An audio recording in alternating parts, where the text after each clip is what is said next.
Salut à toi! Deuxième vidéo pour cette série de vidéos que je sors tous les vendredis à 18 h durant le mois de décembre. Un objectif qui revient très régulièrement chez un grand nombre de mes élèves en coaching, c'est d'avoir de gros pecs. Malheureusement, ce n'est pas toujours quelque chose de facile pour certaines personnes qui n'ont pas la morphologie idéale et ça peut demander énormément de travail. C'est pourquoi certaines personnes se laissent attirer vers des exercices bidons, mis en avant par des influenceurs qui ont un manque de connaissances égal à leur niveau de dopage. Dans cette vidéo, je vais essayer de te faciliter les choses, c'est pourquoi je vais te faire mon classement des exercices pectoraux. On va d'abord commencer par les pires exercices, ceux que tu n'as vraiment pas intérêt à faire. On va ensuite passer aux exercices moyens, ceux qui sont plutôt sympas mais qui ne devraient pas être la base de ton programme. Et on terminera par les meilleurs exercices, ceux qui devront être la base de tes séances et ceux sur lesquels tu devras absolument chercher à progresser. À noter que je mettrai principalement en avant les exercices que la majorité des gens peuvent faire dans la majorité des salles. Je te prévois également en fin de vidéo deux petits exercices bonus qui sont vraiment incroyables pour les pecs. Donc reste jusqu'à la fin si tu veux les voir. Pense à laisser un pouce bleu, à t'abonner et à activer la cloche. Et c'est parti pour le classement des exercices pectoraux. On commence avec le fond du classement, avec ce qui est pour moi le pire exercice pour les pectoraux. Le squeeze press. Il s'agit d'une sorte de développé pour les pectoraux où tu vas devoir pousser un ou deux disques en les écrasant entre tes mains. Alors certes, ça peut donner de bons ressentis étant donné que durant le mouvement, le muscle est bien raccourci. Par contre, il n'y a en réalité presque aucune tension mécanique. Dans le fond, quand tu regardes un petit peu l'exercice, quelqu'un qui fait du squeeze press est en réalité en train de réaliser un développé avec 5 à 20 kg. Donc en gros, c'est totalement du vent. Ça rend bien en vidéo quand un mec ultra chargé est en train de le faire. Par contre, c'est ce que j'appelle typiquement de la branlette. Exercice suivant, on a les écartés haltères, que ce soit incliné, décliné ou couché. Il y a de ça quelques temps, j'ai fait une vidéo entière sur cet exercice pour expliquer pourquoi je ne l'apprécie pas. En gros, en bas du mouvement, donc en position d'étirement, on va avoir une tension qui sera énorme et au fur et à mesure qu'on va monter, la tension va diminuer. Donc plus on se rapproche de la contraction, moins il y a de tension. On est sur une courbe de résistance totalement inadaptée, étant donné que dans l'idéal, on ne devrait pas avoir trop de tension en bas et on devrait en avoir davantage au milieu du mouvement, voire en haut. En position basse, étant donné l'étirement, les biceps et les épaules se prennent toute la charge dans la tronche, ce qui n'est pas du tout recherché. C'est une position en plus relativement dangereuse. Les pecs sont quant à eux dans une position d'étirement ultra inconfortable. À moins d'avoir un énorme poids fort pec, ils ne sont pas du tout dans une position pour se contracter correctement. Et une fois qu'on remonte, lorsque les pecs, théoriquement, pourraient commencer à s'activer correctement, la tension diminue. Donc c'est vraiment pas rentable. C'est donc pour moi un exercice très dangereux et peu productif. Les seules raisons qui pourraient justifier de faire des écartés aux haltères, c'est pour les personnes qui ont très peu de matériel et qui n'ont simplement pas le choix que de faire ça. Et encore, généralement, on peut investir dans des élastiques et faire des écartés avec des élastiques à la place. Un autre exercice que je trouve totalement inutile et dont je ne connais même pas le nom, c'est les presses avec une prise très serrée et neutre que certains font parfois à la Smith Machine, voire avec une barre style landmine. Ça se rapproche un petit peu du squeeze press, à la différence qu'ici on ne va pas chercher à écraser les mains l'une contre l'autre et qu'on pourra mettre un petit peu plus lourd. Il y a cependant deux gros problèmes, étant donné qu'on est sur une prise très serrée, on n'est pas dans un axe qui est mécaniquement intéressant pour les pecs. Certes, on ressent bien les pecs, non pas parce qu'ils travaillent bien, mais parce qu'ils sont relativement raccourcis. Étant donné que les pecs sont dans une position de faiblesse, étant donné qu'ils sont trop raccourcis, qu'ils ne sont pas bien placés pour se contracter efficacement, ce sont les épaules et les triceps qui vont prendre le relais. Le deuxième problème, c'est que si on commence à charger dessus, étant donné qu'on est sur une prise relativement inconfortable, si on se foire, on va terminer avec le triangle enfoncé dans le sternum ou encore avec la barre au milieu du front. Donc c'est le genre d'exercice qui ne place pas les pecs dans une position avantageuse pour travailler, pour être recruté. En plus de ça, il est dangereux parce que si on va charger un petit peu trop lourd et qu'on se plante, on va juste s'exploser.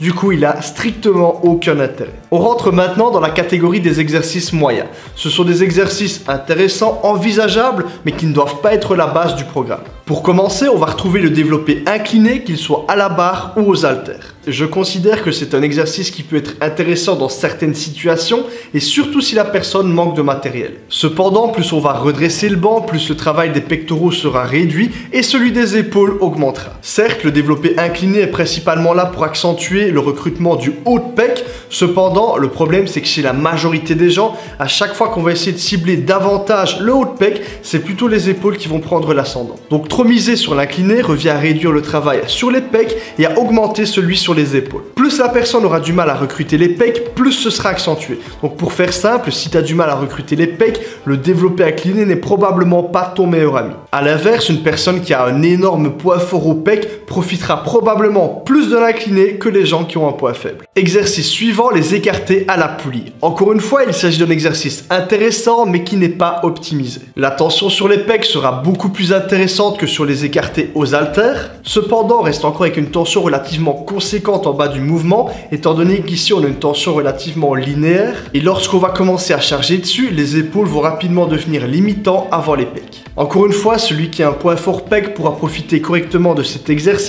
Par contre, celui qui n'a pas son poids fort pec aura plus de mal à le rentabiliser correctement. Le prochain exercice va peut-être en faire vriller certains parce qu'ils ne s'attendaient pas à le retrouver aussitôt dans le classement, donc à une aussi mauvaise position.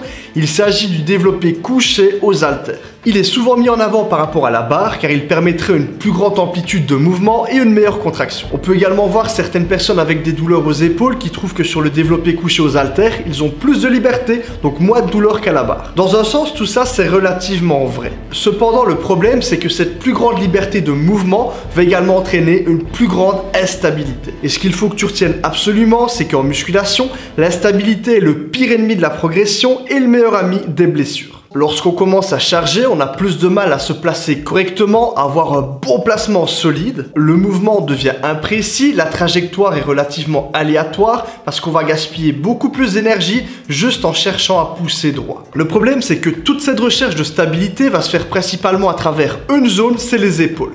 Donc les épaules vont être davantage recrutées et étant donné qu'on n'a pas de stabilité, les pecs seront mis dans de moins bonnes conditions pour se contracter et pour donner leur plein potentiel. En plus de ça, le fait qu'on puisse descendre plus bas ou encore rapprocher ses mains en fin de mouvement n'a strictement aucun intérêt. Dans un sens, on va chercher un surétirement trop important qui va juste faire en sorte qu'on active davantage encore les épaules. Et dans un autre sens, lorsqu'on va essayer de rapprocher ses mains pour augmenter la contraction des pecs en fin de mouvement, on n'a plus de résistance étant donné qu'on est plus sur un axe de travail vertical. Donc en gros, pour moi, le développé couché haltère, c'est un exercice pour les gens qui manquent de matériel ou encore pour ceux qui ont un très gros poids fort pec, des pecs qui prendront l'ascendant sur le reste quoi qu'il arrive et qui permettront de stabiliser correctement le mouvement. Si tu veux une vidéo détaillée sur le sujet, étant donné que je sais que c'est quelque chose qui va en toucher certains, n'hésite pas à me le dire en commentaire. On rentre maintenant dans la partie sur les meilleurs exercices pour les pectoraux. Le premier mouvement à en faire partie, c'est les dips. En effet, on ne pense pas souvent aux dips quand on parle de pectoraux, cependant il s'agit d'un exercice qui permet d'avoir un très bon étirement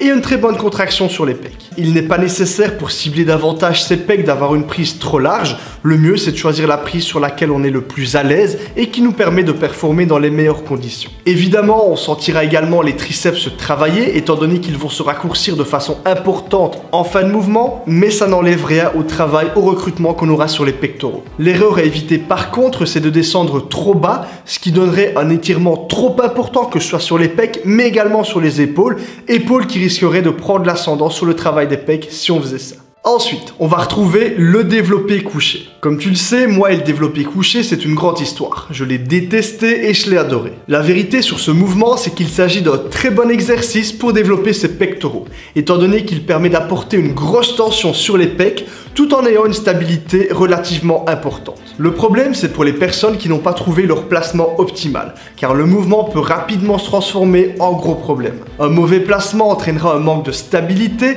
les épaules viendront compenser pour essayer d'un petit peu solutionner le problème, les pectoraux seront moins recrutés et ce sera les triceps qui se retrouveront avec une grosse partie du travail à effectuer. Donc en gros, mauvais placement au bench égale beaucoup de blessures aux épaules et peu de pecs. Et bon bench égale beaucoup de pectoraux et en plus des épaules saines. A noter que les personnes avec les pecs en poids fort, même avec un mauvais placement, tu remarqueras ces gens-là ils sont chanceux, les pecs vont permettre de stabiliser correctement le mouvement et vont être recrutés. Donc pour ça, pour eux, il n'y a pas trop de soucis quoi qu'il arrive. Par contre, tu me diras en commentaire ce que tu en penses, mais ce que j'ai remarqué, c'est que les gens qui se déchirent au pec, c'est souvent les gens qui ont un poids fort dessus. Et ça justifie tout à fait que les pecs vont stabiliser aussi le mouvement, vont potentiellement être trop recrutés et potentiellement se blesser. Dis-moi si tu as remarqué ça aussi en commentaire, que je vois si c'est peut-être potentiellement la réalité. En numéro 1, on va retrouver l'exercice qui personnellement a sauvé mes pecs. C'est le développé décliné. Il permet de travailler les pecs en étant dans un angle optimal pour les recruter tout en protégeant les épaules. Pour faire simple, il contourne un petit peu les difficultés de placement qu'on pourrait avoir sur du développé couché. Donc angle optimal pour recruter ses pecs et désengagement partiel des épaules, du coup moins de blessures aux épaules et plus de travail sur les pecs. Et contrairement à ce que beaucoup de personnes pensent, le développé décliné ne cible pas le bas de pec, mais le pec dans son ensemble. C'est l'angle à privilégier pour avoir un travail efficace et général de la zone. Pour ceux qui me suivent, vous savez que j'ai optimisé mon développé couché pour qu'il se rapproche du développé décliné. Ça permet de faire du développé décliné sans avoir besoin d'un banc déclinable, ce qui n'est pas toujours facilement accessible dans n'importe quelle salle, et en plus d'avoir encore plus de stabilité que sur le décliné étant donné qu'on est sur un banc plat. Cependant, la technique peut être un petit peu compliquée à trouver pour certains et j'ai fait une vidéo sur le sujet que je te mets ici. En parallèle des meilleurs exercices pec, j'aimerais également citer les bonnes chest press convergentes. Donc là, on parle plutôt de travail sur machine. Le problème, c'est qu'on n'en a pas dans toutes les salles. Et encore, si on en a dans sa salle, il faut être certain que c'est une bonne machine. Et une fois qu'on a la bonne machine, trouver les bons réglages. Donc les réglages qui nous conviennent pour effectuer le mouvement correctement. Dis-toi que même avec une bonne machine, si tu as les mauvais réglages, tu peux transformer cette machine en grosse dope. Donc il y a un gros travail de compréhension du mouvement pour arriver à se placer correctement, donc avoir les bons réglages sur la machine. Chez moi par exemple, j'ai deux bonnes chest press, une Nautilus et une de Fitness Produce qui ont des angles un petit peu différents l'une de l'autre et qui avec de bons réglages sont vraiment très intéressantes. Je t'avais promis qu'en fin de vidéo, je te donnais deux petits exercices bonus que je trouve vraiment exceptionnels. La première, c'est cette Dorsipecto Fly. C'est une machine relativement rare, mais qu'on retrouve encore parfois dans certaines salles. Elle permet d'aller chercher une contraction totalement folle en fin de mouvement et un étirement qui n'est pas trop contraignant sur les épaules. C'est un bon exercice de finition, on arrive vraiment bien à sentir ses pectoraux, à les congestionner. Donc ça permet vraiment d'améliorer le recrutement pour apprendre à les travailler efficacement sur les exercices de base. La seconde, c'est la Nitro Pec Fly de chez Nautilus. Alors clairement, pour moi, c'est la numéro 1 pour isoler les pecs. Comme tu peux le voir, l'angle se rapproche un petit peu du décliné. C'est simple, tu peux avoir le plus gros point faible au pec au monde, tu fais une série dessus et tu ressentiras tes pecs.